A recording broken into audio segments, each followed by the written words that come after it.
ستیزہ کار رہا ہے ازل سے تا امروز، ستیزہ کار رہا ہے ازل سے تا امروز، شرار بو لہبی سے چراغ مصطفی۔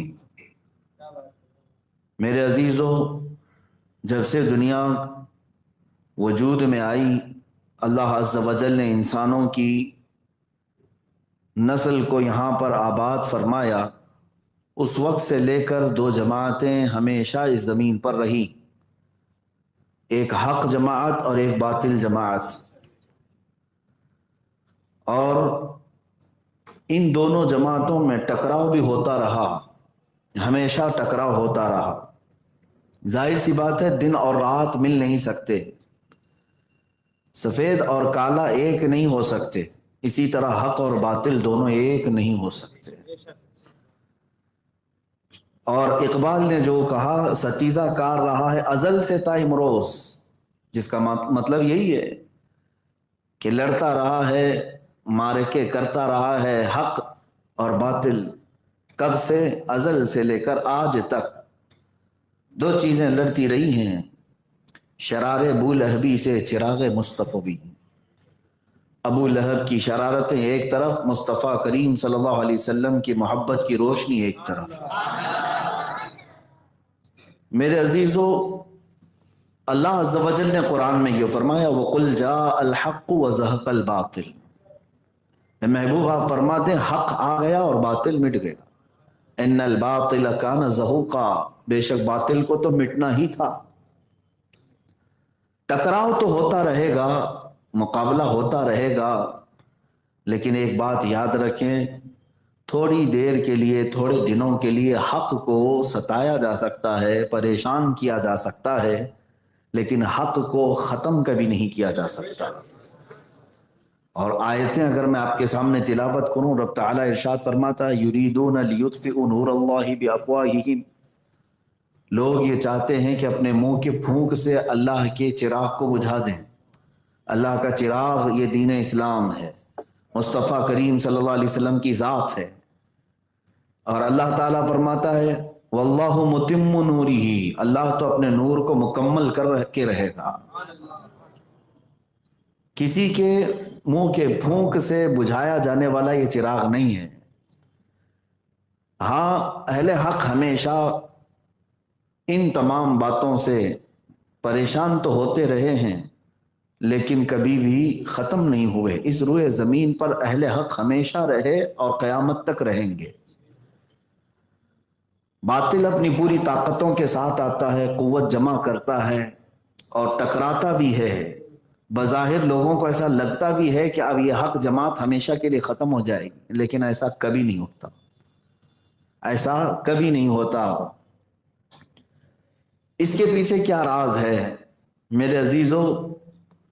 سیدھی سی بات یہ ہے کہ یہ دین اسلام جو حق جماعت ہے، اس کی ڈور اللہ رب العزت نے اپنے ذمے میں لی ہے، اور باطل جماعتوں کو اللہ تعالیٰ نے شیطان کے حوالے کیا ہے۔ تو شیطان کا رحمان سے کیا مقابلہ ہو سکتا ہے؟ اور اگر شیطان اپنی پوری شرارتوں کے ساتھ، طاقتوں کے ساتھ آ بھی جائے تو تھوڑے دنوں کے لیے وہ لوگوں کو پریشان کر سکتا ہے، لیکن ہمیشہ ایسا نہیں ہوگا۔ اب میں تاریخ کے اعتبار سے آپ کو بتاؤں، حق و باطل کی جنگیں ہوتی رہی، لڑتے رہے۔ اس میں آدم علیہ السلام کے بیٹوں کے درمیان جو شروعات ہوئی، وہاں پہ بھی دو جماعتیں تھیں، ایک حق پر اور ایک باطل پر۔ ان کے بعد حضرت نوح علیہ السلام کا زمانہ آیا، تب بھی کفر و شرک عام ہوا۔ نوح علیہ السلام کے ساتھ ایمان والوں کی ایک مختصر سی جماعت تھی۔ مختصر سی جماعت کا مطلب بھی یہ ہے کہ 950 سال آپ نے تبلیغ فرمائی، 80 لوگ ایمان والے تھے، 80 لوگ ایمان والے تھے، باقی اکثریت پورے کفر و شرک میں، حتیٰ کہ نوح علیہ السلام کی بیوی کافرہ تھی، بیٹا کافر ہوا۔ لیکن کیا حضرت نوح علیہ السلام کی اس دعوت کو ختم کر دیا گیا؟ کئی مرتبہ ایسا ہوتا کہ ان کی بیوی خود انہیں گرفتار کر کے اوباشوں کے ہاتھ میں دے دیتی، اور وہ حضرت نوح علیہ السلام کو زد و کوب کرتے۔ کئی مرتبہ آپ پر انہوں نے سخت ترین حملے کیے، زخمی کیا، ان سالوں میں بہت مرتبہ نوح علیہ السلام آزمائش سے گزرے، لیکن وہ وقت بھی آیا جب حق و باطل کا فیصلہ ہونا تھا۔ اللہ رب العزت کی بارگاہ میں نوح علیہ السلام نے دعا کی، فدعا ربہ انی مغلوب فانتصر۔ انہوں نے دعا کی اپنے رب سے کہ اللہ مجھ پر یہ غلبہ پا رہے ہیں، یہ بڑھتے جا رہے ہیں، تو مدد نازل فرما۔ ففتحنا ابواب السماء بماء منہمر، اللہ تعالیٰ فرماتا پھر ہم نے آسمان کے سارے دروازے کھول دیے پانی کے لیے، اور ایسا پانی برسایا۔ وفجرنا الارض عیونا فالتقى الماء على امر قد قدر، اللہ فرماتا ہے آسمانوں کے دروازے بھی کھول دیے اور زمینوں کو بھی پھاڑ دیا، یہاں سے بھی سوتے نکلے، اتنا پانی آیا کہ دنیا میں کوئی پہاڑ بھی باقی نہیں رہا، سب غرق ہو چکے تھے۔ اب اللہ رب العزت کو جنہیں بچانا ہے انہی کو بچاتا ہے۔ وہی 80 لوگ ایمان والے جو حق جماعت میں تھے وہ صحیح سلامت اس طوفان نوح سے نکل آئے۔ کئی دنوں کے بعد اس کشتی سے جب باہر آئے تو اس دنیا میں جو باقی تھے وہ صرف ایمان والے ہی باقی تھے۔ اس طرح کے حالات ہوتے رہے، حق اور باطل کا ٹکراؤ۔ آپ کو پھر تاریخ میں لے جاؤں تو سیدنا ابراہیم علیہ الصلاۃ والتسلیم کے ساتھ بھی حق اور باطل کا ہی تو ٹکراؤ تھا۔ اور باطل کتنی طاقت جمع کرتا ہے میں آپ کو بتاؤں، کتنی طاقت اور قوت۔ سیدنا ابراہیم علیہ السلام کو ختم کرنے کے لیے انہوں نے دنیا کی سب سے بڑی آگ جلائی، یہ سب کو پتا ہے، اور اتنی بھیانک آگ لگائی کہ اس کے شعلے آسمان تک پہنچ رہے ہوں، اس کی گرمی کافی دور تک، یہاں تک کہ کوئی قریب نہیں جا سکتا تھا۔ اگر کوئی پرندہ بھی ہوا میں اڑتا اس آگ کے آس پاس تو جل جاتا تھا۔ اتنی بھیانک آگ لگائی صرف حضرت ابراہیم علیہ السلام کو اس میں جھونکنے کے لیے۔ پھر منجنیق بنا کر کے مشین جس کے ذریعے سے حضرت ابراہیم علیہ السلام کو انہوں نے ڈال دیا۔ یہی باطل سمجھتا ہے ہر زمانے میں کہ حق کو ہم نے سرے سے ختم کر دیا، اس کو آگ میں جھونک دیا، آگ میں ڈال دیا۔ ایسا نہیں ہے، حق اگر تنہا بھی ہو تو اللہ اس کے ساتھ ہے۔ ابراہیم علیہ السلام کو ادھر آگ میں ڈالا گیا، فوراً رب ذوالجلال نے جبرائیل امین کو بھیجا۔ حضرت جبرائیل علیہ السلام سب سے زیادہ تیز دنیا میں جو آئے ہیں وہ 3 وقت پر، 3 وقت ایسے ہیں جس میں حضرت جبرائیل علیہ السلام سب سے تیزی سے دنیا میں اترے۔ ان میں سے ایک وقت جب حضرت یوسف علیہ السلام کو ان کے بھائیوں نے کنویں میں ڈالا تھا، اور دوسرا وقت حضرت اسماعیل علیہ السلام کی گردن پر جب حضرت ابراہیم نے چھری رکھ دی تھی، اور تیسرا وقت یہ ہے جب حضرت ابراہیم علیہ السلام کو باطل جماعت نے آگ میں جھونک دیا تھا، تو آگ میں آپ کے گرنے سے قبل حضرت جبرائیل آ گئے۔ اور اب دیکھیں جو حق جماعت پر ہو اس کا بچنا اور اس کا صحیح سلامت نکلنا کس بنیاد پر ہوتا ہے، اس کے اندر کون سی طاقت ہوتی ہے، اسی بات پر میں آج گفتگو کروں گا۔ مجھے حکم یہی ہوا حق و باطل کے درمیان خط امتیاز کیا ہے، حق اور باطل کے درمیان فرق کرنے والی چیز کون سی ہے، مجھے حکم یہی دیا گیا آج کے لیے۔ میں یہی بات عرض کروں گا کہ اب جو حق پر ہوتا ہے اس کے اندر کون سی ایسی طاقت ہوتی ہے جو اسے ان تمام برے آفات و بلیات سے بچا لے جاتی ہے۔ وہ آگ میں گرے، پانی میں غرق ہو، تب بھی صحیح سلامت نکل جائے۔ کون سی طاقت ہے؟ وہ طاقت میں آپ کو بتاتا ہوں۔ جبرائیل امین آئے، پوچھا الک حاجت یا خلیل اللہ، اے اللہ کے خلیل کوئی حاجت ہے تو بتا دے، مجھے اللہ نے بھیجا ہے۔ حضرت ابراہیم علیہ السلام نے کیا کہا؟ ہاں حاجت تو ہے لیکن آپ سے نہیں، اللہ رب العزت سے۔ یہ جو توکل اور ایمان ہے اللہ کی ذات پر، یہی حق جماعت کو ہمیشہ غالب کرتا ہے۔ اب سمجھ میں آئے؟ حق اور باطل کے درمیان جو خط امتیاز ہے، فرق پیدا کرنے والی چیز، وہ اللہ کی ذات پر توکل، اور ہم مومنین کے لیے اس کے بعد رسول پاک کی بے پناہ محبت۔ یہ 2 چیزیں جس کے سینے میں آئی، یوں سمجھ لیں کہ وہ حق اور باطل کے درمیان فرق کر دے گا، اور ہمیشہ اللہ رب العزت اسے نصرت و فتح کی طرف لے جائے گا۔ ابراہیم علیہ السلام کو آگ میں جھونک کر کے انہوں نے یہ سوچا حق ختم ہو گیا؟ نہیں میرے عزیزوں، کئی دن وہ آگ جلتی رہی، جب آگ بجھ گئی تو ابراہیم علیہ السلام اپنے کپڑے جھاڑتے ہوئے باہر نکل آئے، کچھ نہیں ہوا، اس لیے کہ اللہ رب العزت کے حکم سے ہی اس کائنات میں ہوتا ہے جو کچھ بھی ہوتا ہے، جو کچھ بھی ہو وہ اللہ رب العزت کے حکم سے ہوگا۔ ان کے بعد سیدنا موسیٰ علیہ السلام کے سامنے بھی ایک بہت بڑی طاقت تھی، فرعون جس نے یہ کہا تھا انا ربکم الاعلی، میں تمہارا سب سے بلند و بالا رب ہوں، خدائی کا دعویٰ کرنے والا فرعون موسیٰ علیہ السلام کے مقابل میں ہے۔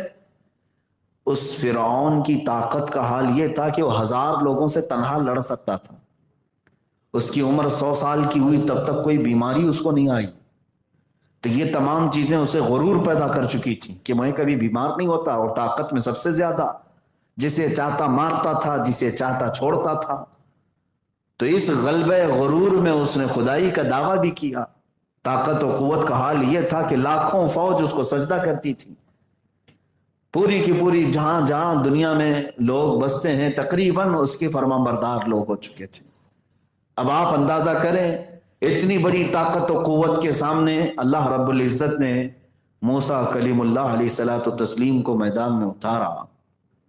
سیدنا موسیٰ علیہ الصلوۃ والتسلیم جب فرعون کے مقابل میں آئے تو حضرت موسیٰ علیہ السلام کے پاس کون سی بڑی جماعت تھی؟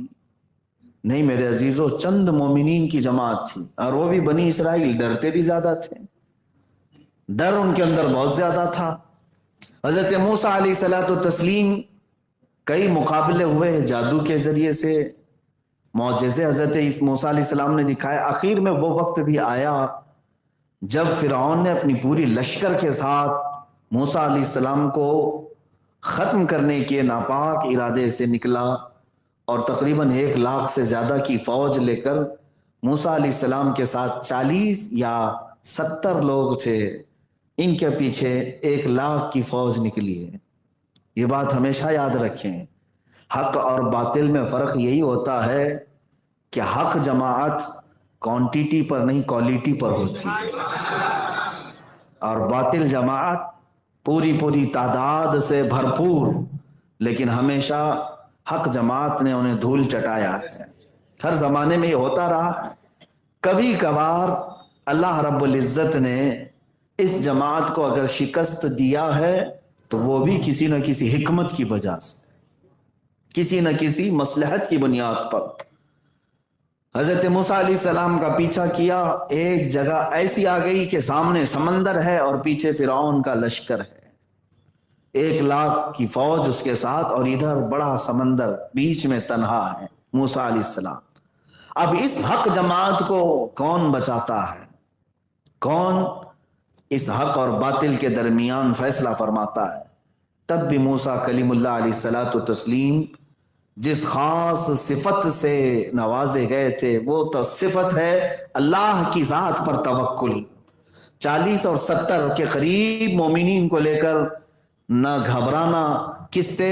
نہ فرعون کی بڑے لشکر سے، نہ سمندر کی موجوں سے، بیچ میں تنہا کھڑے ہو کر تب بھی موسیٰ علیہ السلام یہ کہتے ہیں اے ایمان والو نہ گھبراؤ، اللہ کی مدد آنی ہے، اللہ رب العزت کی مدد آئے گی۔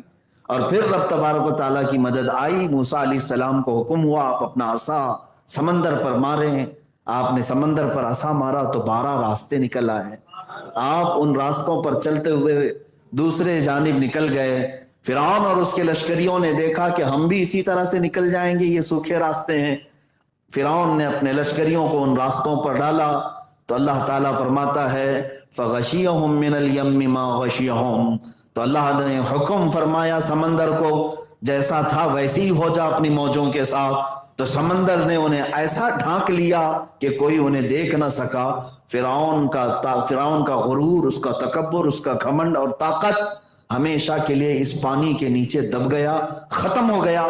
اب ہر زمانے میں پوری طاقت و قوت کے ساتھ باطل حق کے ساتھ لڑتا ہے، اور اللہ رب العزت کئی آزمائشوں کے بعد پھر حق کی فتح کے لیے کسی نہ کسی ذریعے سے اپنی مدد نازل فرماتا ہے۔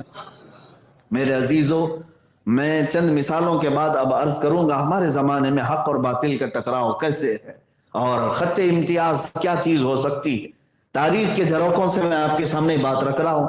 موسیٰ علیہ السلام کے زمانے کے بعد پھر یہ لڑائیاں حق اور باطل کی چلتی رہی ہیں.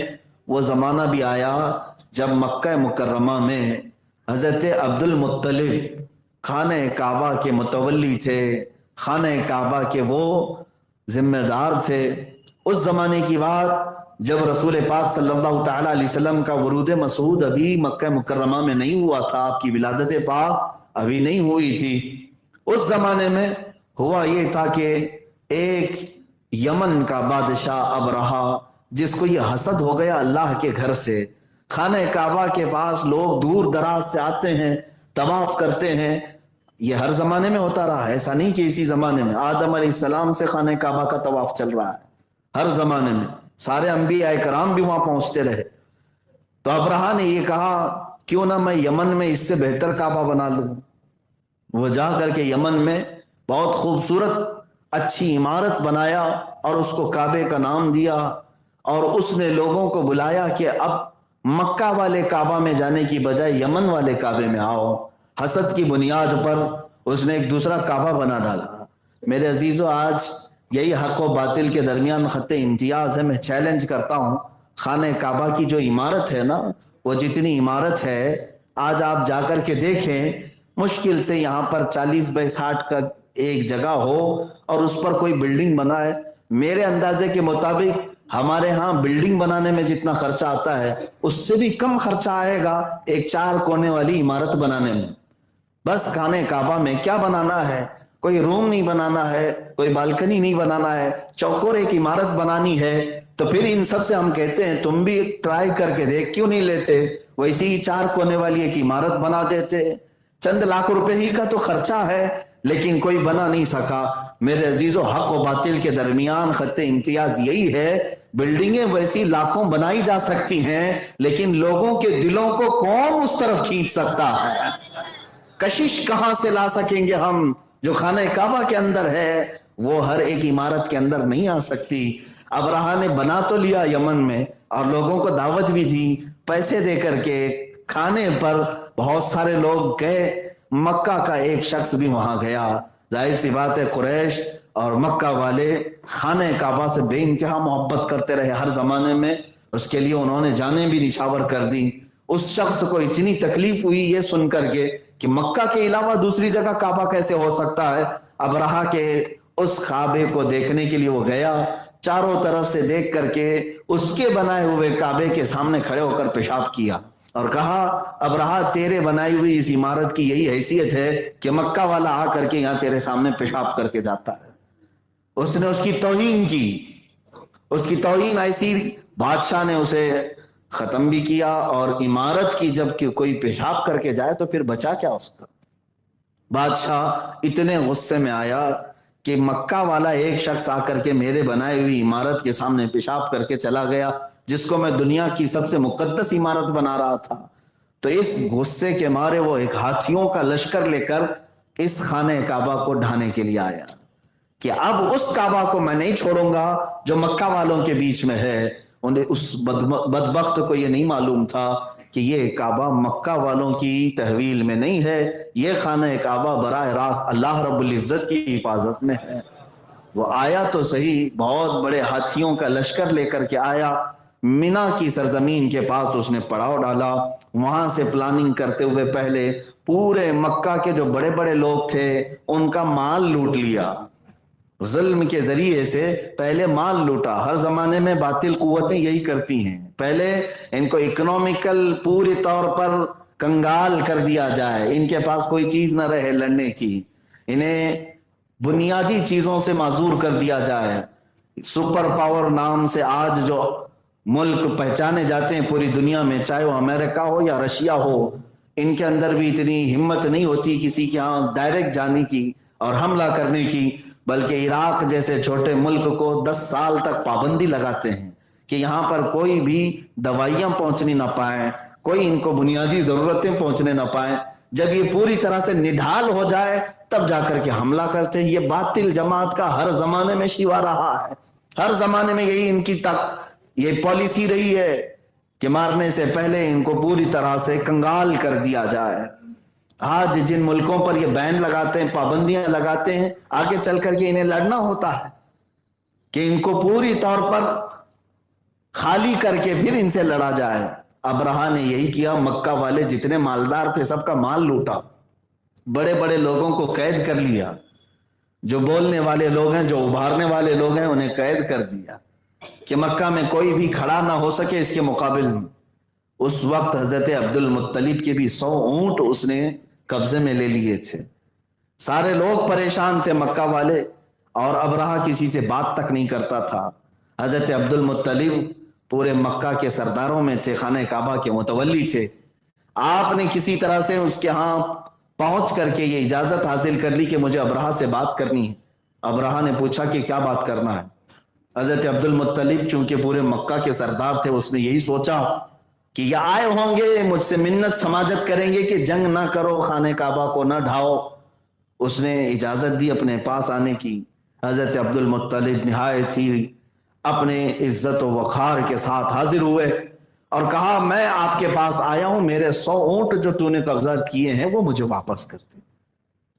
ابرہہ نے کہا کہ تجھ جیسے آدمی کو کون سردار بنایا ہے؟